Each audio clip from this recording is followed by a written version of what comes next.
स्वागत है आप सभी के पसंद यूट्यूब चैनल राय एजुकेशन में। 69,000 भर्ती महत्वपूर्ण चर्चा करनी है एक। आजकल मैं देख रहा हूँ जब से 69,000 भर्ती में 14 जुलाई की डेट लगी है, उसके पहले से भी जब एकजुटता की बात आती है और जब लोग एकजुट होकर आर्थिक सहयोग की बात कर रहे हैं लगातार, क्योंकि पिछली सुनवाई में उत्तर कुंजी मैटर पे 9 जून की सुनवाई पे कई महत्वपूर्ण सुनवाइयों पे एससी में हो, चाहे आपके डीबी में हो, चाहे सिंगल बेंच में हो, हर जगह आपके परेशानी देखने को मिली है। क्यों? क्योंकि वहाँ पे एकजुटता की कमी रही है। अब एक अच्छी बात क्या है, एक सकारात्मक संदेश क्या है कि जितने रद्दी गैंग हैं, फेलियर गैंग हैं, आपने ये गैंग बहुत अच्छे से समझा नहीं होगा तो वो लोग समझ लें, जो पाकिस्तानी टिड्डियाँ हैं, जानते हैं ना, पाकिस्तानी टिड्डियों का जो गैंग चल रहा है, जहाँ जहाँ बैठते हैं वहाँ सफा चट कर देते हैं। तो ये कुछ उसी प्रकार का रद्दी और फेलियर गैंग है। इनके द्वारा सोशल मीडिया पे तमाम सवाल उठ रहे हैं क्या कि जब 14 तारीख को सॉलिसिटर जनरल जाएंगे तो चंदा किस बात के लिए, सरकार पक्ष रखेगी तो एकजुटता क्यों ज़रूरी है। अब ये इसलिए पूछ रहे हैं क्योंकि 14 को जब सरकार जाएगी, सरकार की तरफ से सॉलिसिटर जनरल अपीयर होंगे, तो फिर चंदा किस लिए भैया। चंदा अगर सही बात है इनकी तरफ से, चंदा देने से अगर फेल वाले पास हो जाते तो ये चंदा सही रहता है ना।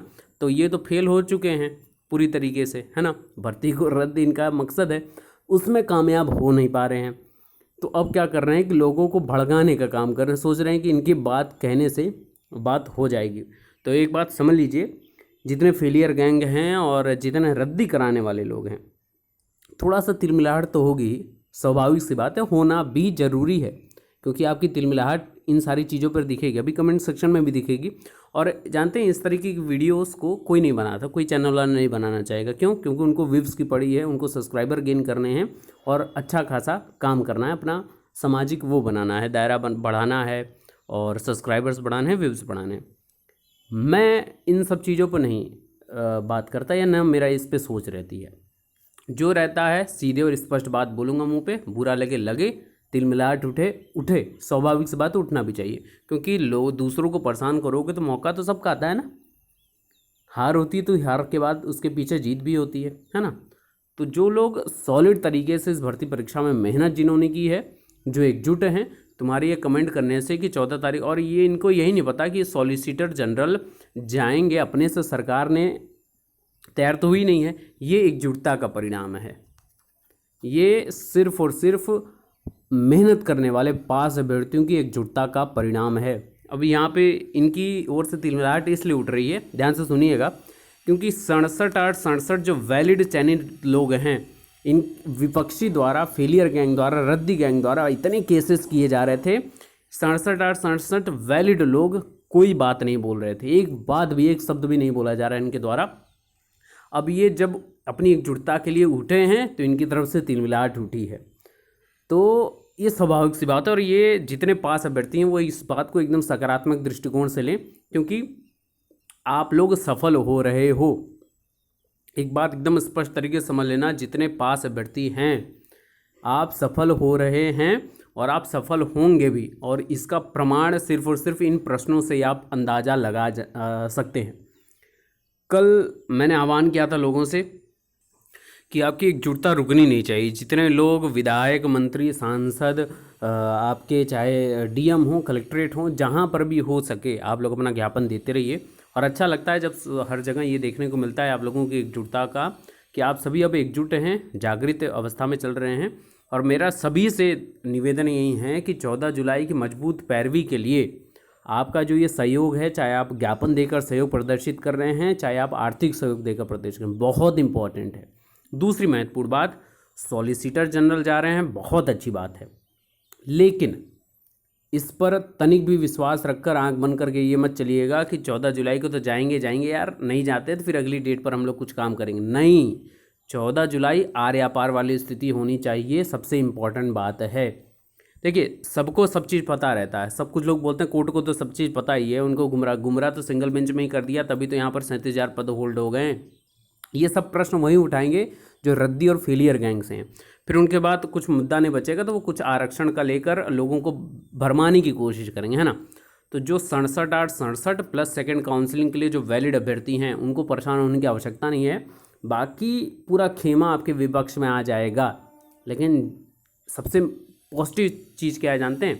जो सरकार ये भर्ती प्रक्रिया करेगी, जो विभाग ये भर्ती प्रक्रिया करेगा, जो विभाग और जो सरकार आपको मंथली सैलरी देगी वो आपके साथ है। सबसे सकारात्मक दृष्टिकोण यही है। और जो ये रद्दी गैंग, फेलियर गैंग चल रहे हैं ना, इनको चलने दीजिए। अभी बेनकाब होने वाले हैं, जैसा मुख्यमंत्री जी ने एकदम स्पष्ट कहा है।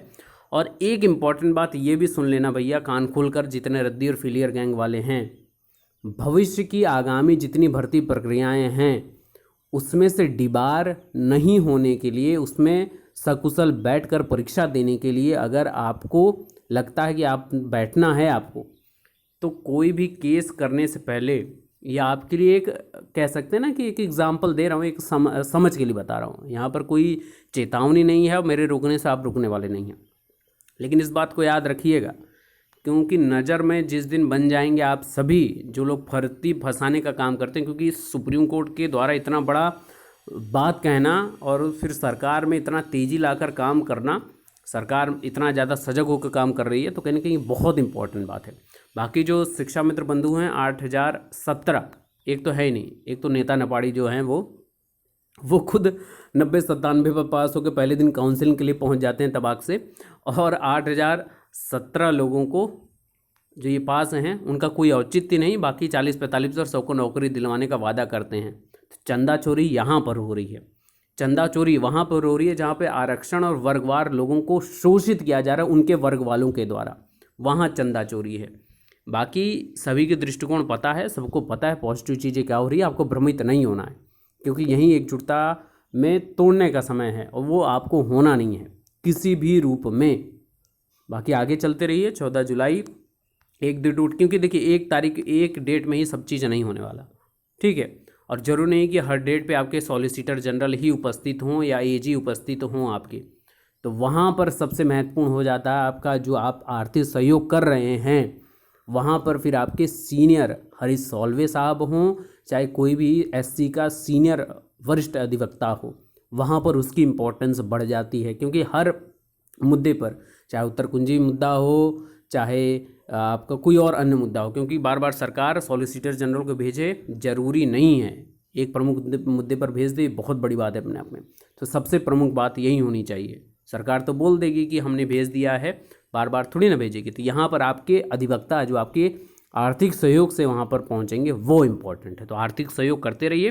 बाकी अपनी रणनीति के हिसाब से प्रत्येक जिले में ज्ञापन देते रहिए, वो रुकना नहीं चाहिए, लेकिन अपने सुरक्षा का ध्यान रखते हुए, क्योंकि हर एक व्यक्ति, हर एक जिम्मेदार और मेहनती अभ्यर्थी बहुत आवश्यक है। सुरक्षा का बहुत ध्यान रखना है, ठीक है। बाकी लेटेस्ट अपडेट के लिए बने रहिए। आप सभी बहुत अच्छा काम कर रहे हैं और महादेव आप सभी को सफल करे, यही मेरी कामना है। Best of luck, thank you so much.